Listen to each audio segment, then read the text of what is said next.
Meu nome é Ana Sirlene, sou mato-grossense, nasci em Rondonópolis e vim para Cuiabá, moro em Cuiabá desde pequena, né? A minha especialização é em formação de professor. Eu fiz interdisciplinaridade, né, na formação do professor. Eu perdi meus pais muito cedo. A minha mãe eu perdi com 2 anos de idade. E aí o meu pai, meio sem saber o que fazer, acabou internando a gente no orfanato aqui. Eu e a minha irmã. Eu sou a caçula de 5 irmãs. Então ele nos colocou no internato aqui em Cuiabá, chamado, que nem existe mais. Era Lar Espírita Monteiro Lobato. E eu fiquei ali até dos 3 aos 7 anos, quando fui adotada, né? E aí dali a minha vida começou. Estudei e achando assim que eu não tinha família, achando que meu pai também tinha falecido. E fui reencontrar minha família biológica 25 anos depois, já formada, trabalhando. Hoje eu estou com 54 anos. Da minha mãe conheci muito pouco, né? Eu lembro só mais de sonho. E na minha família não tem ninguém que é surdo, só eu. Eu perdi a audição há 14 anos atrás, né? Eu perdi de um lado, perdi primeiro do lado esquerdo e assim subitamente também eu dormi e acordei sem escutar, né? Primeira sensação é um desespero tremendo, né? Você não sabe o que fazer, você não sabe o que é que está acontecendo. E aí eu corri para o meu otorrino para ver o que estava vendo, ele fez uma série de exames e tal. E aí ele constatou que do lado esquerdo tinha perdido já totalmente e do lado direito estava caindo, né, bastante também. Eu acho que eu estava com 20% só do lado direito. Então aí começou a maratona, né? Eu comecei a usar aparelho auditivo, usando desse lado, não adiantava mais, né? Mas eu colocava porque o aparelho auditivo ele ajudava ainda a ouvir um pouco o barulho, isso te dava alguma segurança para você caminhar. Aí demorou, acho que menos de 1 ano, eu perdi os dois, né? A causa dessa perda auditiva, os meus médicos não sabem, né? Eu passei por uma série de médicos, fiz muitos exames, né, para poder descobrir a causa. E eu já trabalhava, né, no SESI na época, trabalhava na área técnica, né, então participava assim de muitas reuniões e pensei até em fazer libras para facilitar a minha vida, só que no meu trabalho ninguém sabia libras. Então eu comecei a me valer da leitura labial. Eu colocava o aparelho para ajudar com barulho e fazia leitura labial, né, nas reuniões, tudo, eu tinha muitas reuniões. E era bastante difícil, mas eu acabei ficando, como diz o povo, craque em leitura labial, fazia até a distância. E Mas aí com... você foi frequentar algum fonoaudiólogo na época? Sim, eu fazia para poder lidar, né, com a surdez, para poder melhorar a leitura labial, né, que era o que eu conseguia. E depois fui tentar fazer libras também. Nunca conseguia um horário para fazer libras, porque do horário de trabalho que eu tinha, ou era tarde ou de manhã. E eu acho que eu estava assim numa situação muito complicada, porque como eu era ouvinte, eu queria escutar. Eu não queria usar libras, eu queria ouvir de novo. E assim, num processo de muito doloroso, né, com meus otorrinos, com a equipe médica, o meu médico fez vários exames para saber se tinha condição de recuperar. Tomei muita medicação para ver se, né, foi identificada uma inflamação no nervo e tal. Mas aí é aquela coisa, né? O nervo, uma vez lesionado, ele não recupera mais.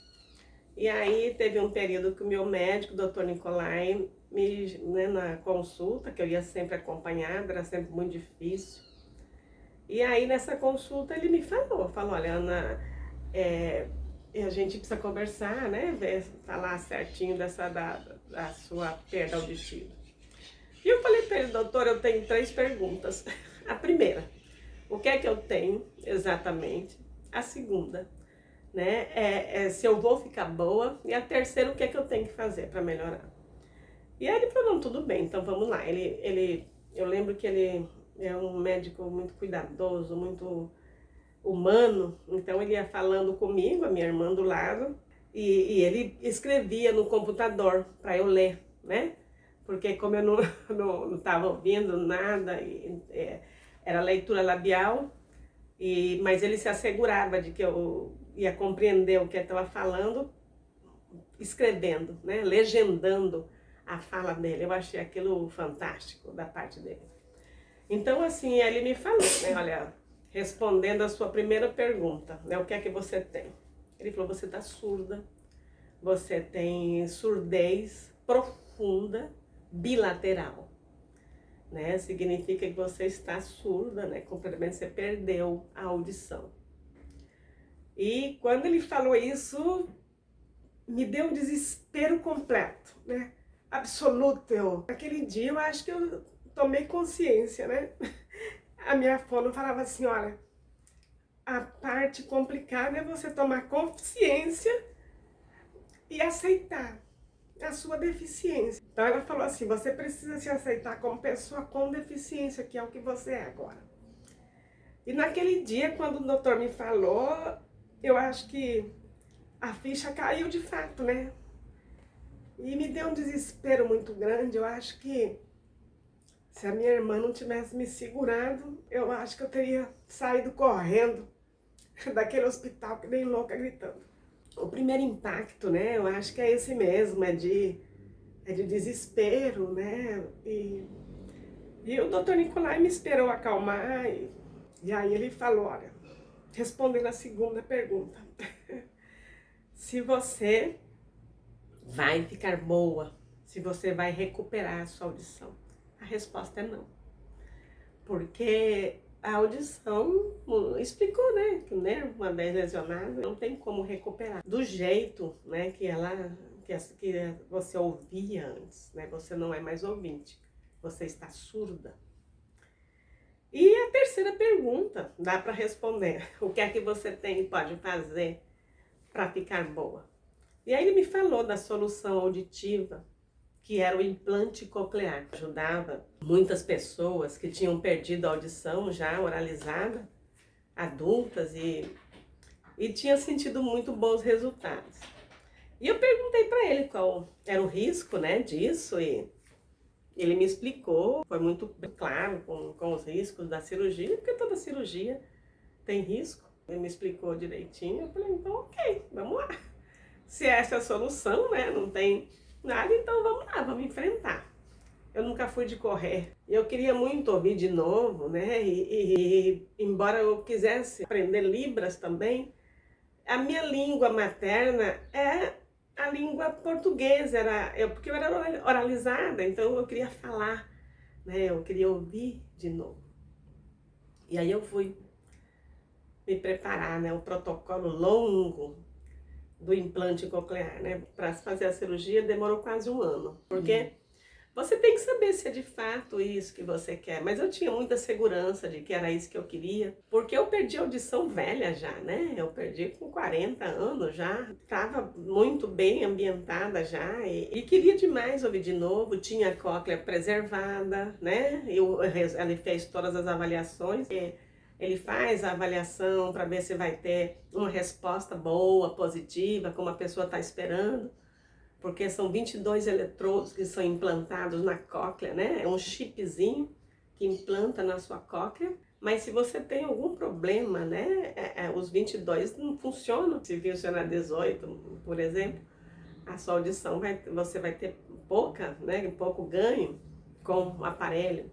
Enfim, cada caso é um caso. No meu caso, a chance era boa, porque a cóclea estava muito bem preservada, então a chance de sucesso da cirurgia era grande. Era engraçado, porque cada dia era uma, cada vez era um que ia comigo quando tinha consulta.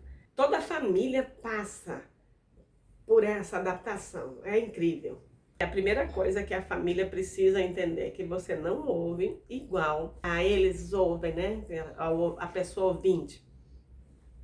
E a segunda coisa é a paciência, né, que vai ter com você, porque você no início pede muito para repetir e nem sempre as pessoas têm paciência. O meu filho tinha mais paciência, né, Mas meu marido não tinha muita, não. Não, mas eu já falei, você não tá com implante? Ele falava assim, né? Então, no início, ele não entendia que o implante não assegurava que eu entendesse o que ele estava falando quando ele estava de costa, por exemplo, né? Então, eu comecei a levá-lo para terapia comigo de fono, para ele poder entender um pouco como é que é esse processo. E a fonoaudióloga convidou também, né, para que eles fossem. E aí, para ela poder explicar, né, dialogar, falar como é que era. E foi um processo bacana, porque eles acabaram entrando no jogo, né, no meu caminhar aí com implante coclear, né, na vida de surda. A gente acha que até hoje a gente se adapta, mas assim, algumas coisas mudam sim. Você não recupera mais, né? Você tem que aprender a lidar com elas. Você, quando perde a audição, você acaba ficando menos sociável, né? Você não gosta muito de sair, porque como você não ouve as conversas, né, das pessoas, você acaba ficando meio no escanteio de tudo e você fica até com receio de incomodar as pessoas, então você opta muitas vezes por não ir, por não participar e tal. Porque a audição, eu falei, é aquela coisa, mesmo que você não esteja participando daquela conversa, você ouve a pessoa falar e ali você já elabora mentalmente uma ideia sobre o assunto, você participa de alguma forma, né? E quando você não ouve, é muito complicado, né? Eu tenho muito barulho, eu não consigo frequentar. Então, assim, tem as limitações, né? Que são coisas que eu falo que não voltam nunca mais. Uma coisa que eu percebi que mudou muito, né, lá em casa, a questão das conversas. A gente conversa muito menos. Depois que eu perdi a audição, né, meu marido e eu, a gente conversa muito pouco. Primeiro porque, eu vou falar, ela não vai ouvir. E eu cansei também de ficar pedindo para repetir e tal. Então essas coisas elas vão assim, naturalmente, você vai se adaptando. Tem que se adaptar. Eu percebia também que no trabalho as pessoas evitavam falar comigo, não porque elas não quisessem, mas porque as pessoas, elas, no ambiente de trabalho, elas não sabem como lidar com a pessoa com deficiência. Seja ela deficiente física, seja ela deficiente sensorial, elas não sabem como lidar com a pessoa, então elas se afastam, né? Elas fazem de tudo para não precisar ter contato com você. É uma coisa muito engraçada, mas é real. E em alguns momentos é doído, mas você aprende a lidar com isso, né, com o tempo. Então, você, se não tem esse protocolo, você acaba se frustrando profundamente. A gente pensa que vou fazer o implante, vou voltar a ouvir de novo, né, e tudo bem. Você ouve, mas você não volta a ouvir. Você ouve por meio de um aparelho. Quando você tira, você não ouve nada também. Porque quando você liga, as pessoas e você também tem aquela ideia de que você vai voltar a ouvir tudo lindamente, normalmente, como você ouve. Não. O som que chega para mim no IC é um som até hoje, mecanizado, né? Meio a voz de vocês é uma voz meio que robotizada. Mas eu consigo entender. Até hoje, para algumas coisas, eu me valho da leitura labial, né? Então, o implante coclear, ele me dá a condição de ouvir parcialmente, sim, entender. Me dá a condição de desenvolver melhor o meu trabalho, né? Mas, assim, ele não vai conseguir nunca fazer o trabalho de milhões de células, né? 22 eletrodos. Como eu comparo muito quando as pessoas me perguntam, com a pessoa que usa perna mecânica, né? Ela voltou a andar, ela não é pessoa com deficiência, ela continua sendo pessoa com deficiência, mas ela tem a solução da perna mecânica quando ela precisa caminhar, né? Tem uma qualidade de vida. E a pessoa surda, né, implantada, como sou eu, ela tem o implante coclear e quando ela vai trabalhar, quando ela vai fazer as suas atividades, ela conecta e aí ela ouve e quando vai dormir, quando vai tomar banho, ela tira e é o que ela é, né? Uma pessoa surda, uma deficiente auditiva.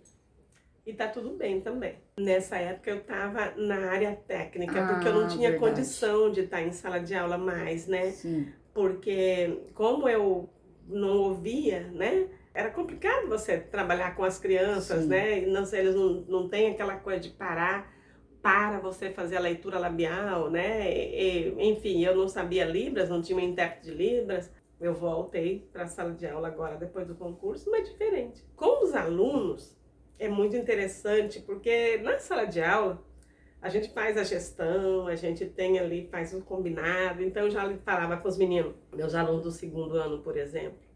A gente, no primeiro dia, fazia aquela roda de conversa para se conhecer. O que é que você gosta?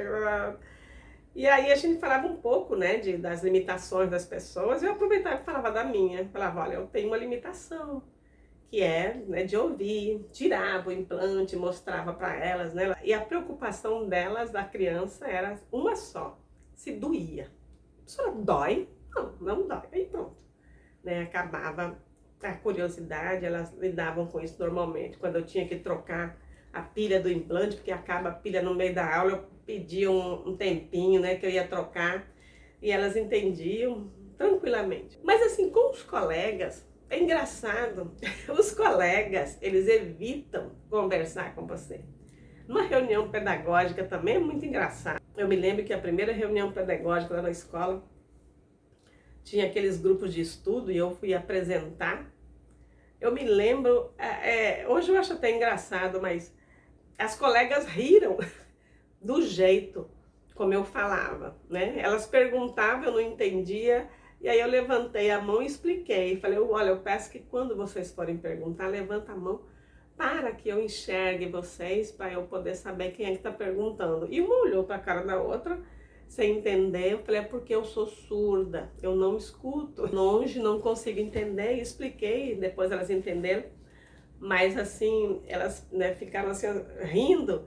Aquilo no primeiro instante, eu fiquei chateada com aquilo, sabe? Mas depois eu falei, deixa pra lá. Tem umas coisas que são engraçadas, outras nem tanto. Mas a gente acaba se habituando com isso. E aí a vida segue. O ambiente de trabalho, eu digo com experiência, que tanto na área técnica quanto na escola, né, as pessoas não estão preparadas para lidar com pessoa com deficiência, seja sensorial ou física, porque, como eu falei, elas não sabem muito o que fazer, então elas evitam, né, no primeiro instante, um contato. Então foi uma coisa assim que eu senti bastante, sinto até hoje, mas hoje eu consigo lidar melhor com isso, né? Então, na sala de aula, como eu falei, atualmente eu trabalho com os adultos. É uma relação muito legal, né? Porque os adultos, eles têm mais paciência, né? Mas a criança também, ela entende bem, a gente consegue lidar, consegue desenvolver o trabalho. Eles conseguem entender que quando você está de costas, você tem mais dificuldade para entender eles, então é preciso ter um pouco de paciência. E na dinâmica do ensinar, eu penso assim que não mudou muito. O que eu tenho assim muita dificuldade hoje, que eu tenho que me preparar bastante quando eu vou fazer, é a questão da alfabetização, né? A questão da fonética, a questão do som, né? das sílabas. Eu tenho bastante preocupação porque eu não falo mais da mesma forma, então até para mim eu percebo, né, que você falar pá, tá, precisa articular bem para você poder entender, e para a criança também não é muito diferente. Mas na matemática não, né? Na matemática a gente consegue caminhar, né, com bastante tranquilidade, principalmente quando a gente faz de forma concreta, né? As crianças e os adultos gostam muito. Em relação à sugestão para o trabalho, né, para as pessoas saberem lidar com pessoas com deficiência, eu acho assim que é expor isso mais, de forma assim mais verdadeira, né, mais real. Eu comecei agora, por exemplo, a fazer um curso de Libras, porque eu sempre tive muito desejo de aprender, antes de perder a audição. Eu tinha interesse de aprender Libras antes. E aí eu comecei a fazer o curso. Você consegue perceber realmente a diferença, né, da linguagem da Libras e da língua portuguesa. Mas assim, dá para adaptar tranquilamente, é assim, muito interessante, estou gostando, estou começando. E quero concluir o curso, sim. Porque faz muita diferença na vida das pessoas a gente aprender a se comunicar com elas da forma como elas se comunicam, da forma como elas sabem falar. Eu me lembro que o meu sobrinho, no início, falando essa coisa de como elas sabem falar e entender, Eu me lembro que quando eu perdi a audição, eu fazia só leitura labial. Na família, quando tinha algum evento, as pessoas tinham a preocupação, né, de falar comigo olhando para mim. Então, o meu sobrinho pequeno, acho que estava com 6 anos, era um evento lá da família, ele chegou e falou comigo, tia Nena e tal, saiu, e a mãe dele puxou ele e falou, Danilo, fala com a tia Nena direito. Aí ele lembrou, ele falou, a tia Nena escuta com os olhos. Eu achei aquilo tão interessante, né? A tia Nena escuta com os olhos. E a criança também, em sala de aula, ela tem essa sensibilidade. Isso é muito legal. E falando também em sensibilidade, eu me lembro ainda nesse relacionamento com o filho. Meu menino hoje está com 18, né? Na época ele estava com 11 anos, quando eu perdi a audição. Eu me lembro que para assistir televisão, como eu falei, a gente acaba se isolando, né? Porque você não participa da conversa, não escuta o que está falando na TV, você vai se isolar. Vai dormir mais cedo e tal. E aí eu lembro que eu comentei uma vez, né, que se tivesse legenda, né, dava até para ler, para entender o que estava falando. E o meu menino estava na sala, ele ficou quieto e tal, e aí eu fui deitar. Aí no outro dia ele ligou, chegou da escola, ligou a televisão e falou, mãe, ó, tem legenda, a senhora pode agora assistir. Então, eu achei isso muito legal, da parte dele, né? Quer dizer, olha, eu quero que a senhora fique aqui, né, com a gente, e pode agora assistir. Então, até hoje, quando a gente vai ao cinema, que agora com 18 anos não quer mais ir comigo no cinema, quer ir com a namoradinha e tal. Mas quando eu tenho vez, na agenda dele, a gente combinou para ir ao cinema outro dia, e ele falou, mãe, legendado só tem em tal lugar e tal horário. Então ele já tem essa preocupação, esse cuidado, essa sensibilidade falta no ambiente de trabalho. Sensibilidade é diferente de pena, sim, porque sentimento de pena ninguém merece, ninguém. Mas eu falo da sensibilidade, do olhar atento, né? Da empatia, isso falta. E hoje em dia as pessoas têm tanta preocupação em cumprir com cota, as pessoas, a empresa, de cumprir com cota direcionada para pessoa com deficiência, né, e dar empregabilidade, o que é muito legal.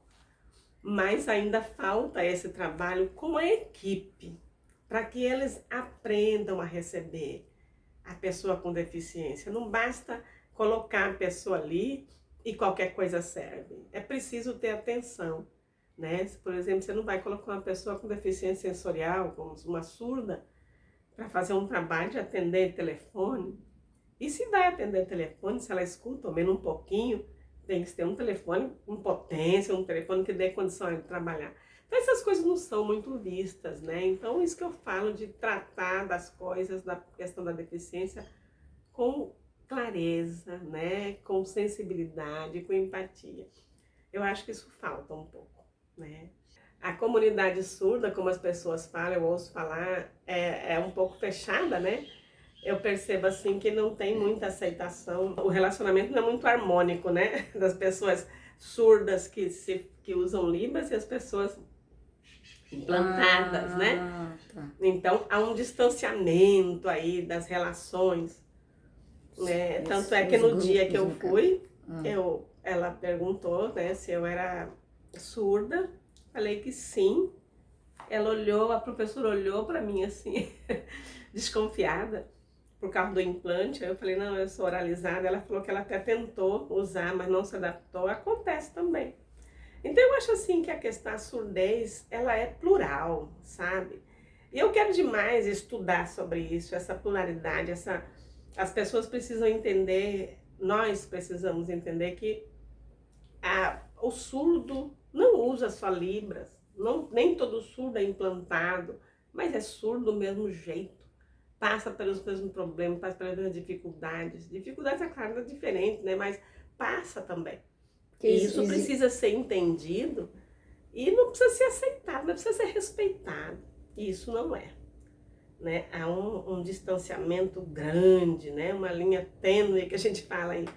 nisso, que a gente precisa estreitar um pouco isso, discutir com mais sinceridade, né, com mais clareza. Por isso até que eu quero estudar sobre isso, eu quero fazer mestrado sobre isso. Eu quero estudar essa coisa da formação, porque quem lida com os alunos surdos, né, os professores que saem da academia, saem da faculdade. E na faculdade não há, é a minha suposição, nenhum preparo para que eles aprendam a lidar com isso, né?